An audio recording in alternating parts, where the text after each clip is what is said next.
ORF Sound. Der Eurovision Song Contest ist natürlich auch logistisch eine der größten Veranstaltungen der Welt. Unzählige Menschen befinden sich im Mai 2026 in Wien, um für einen perfekten Ablauf des Events zu sorgen. Crews aus Österreich gibt's da, aber natürlich auch aus unzähligen anderen Ländern. Manche Mitarbeitende sind auch richtige ESC-Veteranen. Tim Routledge ist einer der besten Lichtdesigner der Welt und sorgt dafür, dass die Konzerte beim ESC so gut wie möglich aussehen. Seit 2023 arbeitet er mit seinem Team am Eurovision Song Contest mit. Er hat den BAFTA und Royal Television Society Award gewonnen. Er ist für seine Mitarbeit an der Eröffnungszeremonie der Olympischen Spiele für den Emmy nominiert gewesen. Er arbeitet für Artists wie Stormzy am Glastonbury Festival mit Beyoncé, Take That und mit den Spice Girls, Sam Smith und Florence and the Machine. Ihr hört schon, natürlich ein Profi. Für den FM4 Musikpodcast haben wir uns vor der Wiener Stadthalle getroffen. Tim hat ein paar Minuten Zeit für uns während den Proben und Vorbereitungen für den ESC genommen, um mit uns für euch zu plaudern. Über den Song Contest und über Herausforderungen vom Song Contest, über Lichtdesign als Kunst, darüber, wie man überhaupt Lichtdesigner wird, wie man das umsetzt, wie das ist, mit internationalen Rockstars zusammenzuarbeiten. Es ist ein sehr interessantes Gespräch mit einem sehr interessanten, einem sehr guten Menschen. Viel Spaß damit. Tim Routledge im FM4 Musikpodcast Shining a Light on the Eurovision Song Contest. FM4 Generation Sound. We are Generation Sound. Yeah. We are here kind of like to put this all into perspective where we are right now. We're a couple of days ahead of the Eurovision Song Contest. What's been going on in your life right now? What's your day to day? How do you spend the hours of your day, and how much time to sleep do you have? Yes, sleep not so much. We're here in the Stadthalle probably about 17 to 18 hours a day. For lighting, it's like a 24-hour operation, so I have two teams, but I'm leading the teams. And we are on the second and final rehearsals for the delegations and the show performances.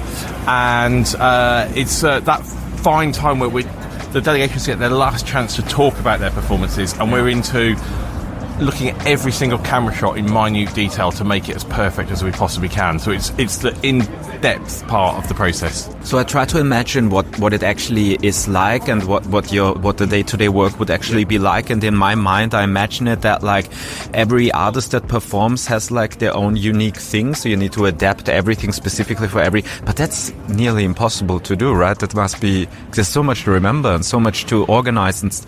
Or how much does it differ from artist to artist? So it's hugely different. The idea in Eurovision, the way I design the show, and this is my third time designing the lighting for the show, is creating a world for each artist. So every artist needs to feel different, but they're all based in the Stadthalle, in a big venue with a white roof. So we're trying to create these weird kind of worlds or beautiful worlds for every delegation. They have told us their vision. It's up to me to make those pictures look as amazing as possible. And every second and frame of every second is looked at lighting-wise. So I have the biggest lighting rig in the world for a TV show. And we don't use it all at the same time, but I have this huge toolkit of lights, and I can bring lights in on hoists and hide them in places. Every light in the roof is on its magical hoists. I have strobes hidden places and cross lights and all kinds of magic. And so, yeah, I use all those different tools that I have to make each performance feel different. Now, when we talk about music, for instance, it's kind of, I suppose, easier to talk about music because music is like structured in melodies and all this kind of stuff. Do you think light is something that is like happening visibly? Do you think there's also a structure like melodies or chords or rhythm? Is there a rhythm to light like in that kind of way? It's really easy just to flash the lights to the beat, but that doesn't create anything different or new. So, for instance, we have an amazing performance with Power of Stellar this year in the grand final, and that's something where it's a big dance track, but we're not lighting it like a dance track. We're attacking it very differently. They wanted a very different vision. And so it's very easy to just go light chase, light chase, light chase. Whereas here we want to create those moods and not just be so obvious. Some songs, bangers like San Marino, they're just big party bangers, so we will throw everything at it. But quite a lot of the time you're trying to create a world, and if you're just constantly flashing the lights, it doesn't make that world read. So it's discipline, and sometimes you're following the melody, sometimes you're following the beat, or sometimes you're following the story. and the story arc within the performance, which is sometimes more important to the delegation than flashing lights. When we talk to musicians, they often say, like, when we ask them, how do you know a song is good? Then they just say it's kind of like a feeling. How do you know when lighting is good? How do you tell? You can really tell, because you can ruin a performance with lighting completely. So without lighting... How do you know then? Like, what is the feeling? Like, you must... Yeah, so without lighting, we're making radio. So the entire thing is based on light. It's television. So if we put too much light in from the wrong angles, we can make the cameras look awful. We're really working this year as well. So this other depth we have this year is it's the first Eurovision ever on movie cameras, not television cameras. So we're working on these very clever ARRI cameras. So for me, I can grade the pictures like a movie or a pop video way more than I could do before. So that's helping create the mood. But in terms of lighting, really ruining a performance or whatever, it's so easy to do. If the balance is wrong, if the performer's not lit in the right way, or we're casting shadows in the wrong way, or if you're thinking about, we have steady cams that are constantly running around the stage, and if I light those steady cams, you're going to see them in the back of shot. So we have to be so precise in where lights are pointing, otherwise we reveal stage hands in the back waiting to come on, or we see parts of the room that we never want to see. Did you ever have a moment where you thought, like, oh man, when you look back at it, when you think, like, I would do this differently nowadays? Do you have this kind of stuff? Yeah, you always do when you watch your own stuff back, because we're perfectionists in what we do and we look at every frame. There are some performances where we're like, don't change anything, it's perfect. There will always be those times when you look back and you go, oh, I could have just done that, or the timing slightly differently. I think people think it's like flicking switches, but it's not. It's like precision timing and fading and feeling the moments more. So sometimes it's not about whether it was right or wrong. And there are no right answers in lighting. It's a very subjective thing. It's an art. Is it a feeling? It's a feeling. It's an art form in itself, lighting design, and it's crucial to these performances. And to create magic, we create mood, we create depth, we create intensity, and we can create isolation or kind of compression or the various feelings. There's quite a lot of songs this year that are emotional or angst, or so there's quite a lot of like angry performances maybe, or deep performances. We need to show that in the light. Generation sound. When do you know that you're good at it? When was the moment where you thought to yourself, oh, this is something... Because I suppose with, like, being a musician, you can pick up an instrument and you can play a melody and you go like, oh, this might be something that I'm into, this might be something that I have a talent for, or something like that. But how do you know that you're specifically good at light design? I was really lucky that I started lighting design in my youth theatre when I was like 13, 14. And then I went to a university in the UK and was taught lighting design. And I was doing my first show there at uni, and I came up with some really cool idea of lighting the whole show from outside the building through the windows, and it really worked. And I think it was then that I was like, this is what I can probably do this. But equally, I thought I should just go and do small-scale experimental theatre. That was my future, was small-scale experimental stuff. And then now I just like the biggest shows on the planet. It's like it's totally changed. Does it differ as well, though? Like when you do it, when you do the lighting for something very small scale, and you do something that is very large scale, is it very different apart from the technical aspect, like the craft within itself, or doesn't it really change? Does it just scale upwards and downwards? There's more complexities as well as you say, technicalities with that, with growing big. But the fundamental principles are the same between using 4 lights and 4,000 lights. Let's go back to the beginning a little bit. You just mentioned you were in the theatre in Wolverhampton, is that where yeah, well done. And you originally wanted to become an actor. That's right. And then you went to a backstage kind of role. Can you tell us a little bit about that teacher that told you you're not going to have a future in lighting? Completely. So we're talking back here in the mid-90s. I'm quite old, I'm 50 now. I know I don't look it, but anyway, so I was pushing to go to drama school to learn lighting, and then everything was very academic. And my head teacher, called my parents to school for a meeting and said, your son is good, there's no future in doing lighting for shows. Like, this is a folly, it's a dream. He should concentrate on physics, and he should go and do a degree in engineering or something like this. There's nothing wrong with engineering, but my passion was somewhere, and I knew I was lucky enough to know what I wanted to do in life. And my parents, bless them, they both ignored the teacher's advice. And yeah, here I am. If your parents wouldn't have ignored it, would you have ignored the advice? Yeah, completely. I always ignore. My wife will tell you I always ignore all advice. So you're lucky enough, because with a lot of people, they don't know what it is that they want to kind of do in life, especially when you're a young person nowadays. There's so many different things that you can go to, and there's so many distractions as well. A lot of our listeners are probably on the path as well, where they're like, what can I do? For you, I suppose it was lucky enough that you straight away kind of knew what you wanted to do, and then you were just like, how do I achieve that? How do I get to where I want to be? Yeah, completely. My hobby turned into my profession, and I was really lucky that was a thing. My daughter's 15. She does not know what she wants to do yet, and people shouldn't worry that maybe at 15, 16 they haven't quite worked out what they want to do. But if they have an interest in the creative arts, like the technical side of creative arts, audio, lighting, video, special effects, rigging, even just like 3D modelling, anyone good at computers, there are a real need in this industry for people to take it up. So it is definitely, if you think that you might want to get into backstage production, there is definitely a demand, and a growing demand, for people in those skills. It's fantastic, because just as we were talking about it, a girl just walked by with a scooter and she saw the microphone and she was like, maybe that's the moment where she realized, I want to interview people. Something like that.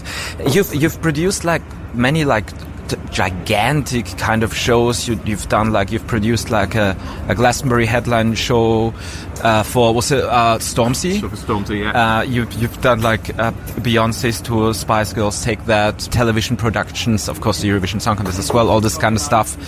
How did you, when was the moment where you got to these kind of things? Like, is it just kind of like you work your way upwards and you start doing stuff and then word gets around, or do you kind of like, I don't know, you know that there's an opening for that, so you kind of pitch an idea to a company or an artist or a production company to do the lighting? Like, how does it work out actually? Yeah, in my world, some of it is luck. And it's about people you get to meet and get to know. I would 100% say the most important thing is enthusiasm. And listening and getting involved in anything from amateur theatre, local small stuff, any way you can help out, sweeping the stage, wardrobe, anything. All of the skills you will learn backstage will be relevant. And then it's working your way up. No one will be straight at Eurovision level. So I started in, as I said, small scale theatre, and then I worked slowly into smaller events. I started doing work with moving lights and more robotic lights. And then I was a programmer on the console for bigger lighting designers. And then when I got to London 2012, the Olympics, I was the lead programmer for that show. I decided that was the pinnacle of programming lights for me at that time. And I was already doing half design on smaller stuff, so I decided to flip the switch then and say, I'm fully now a lighting designer. Did you get nervous when you did the London? Like, were you nervous while it happened? Or are you just in the zone? You're always nervous. Like, if you're not nervous, you're not into it. So we're nervous on every show. There's a live show that always something will go wrong, always. So yeah, there's always nerves, but that means you care. Do you have a favourite thing of all the things that you've done? I do, and it's Eurovision.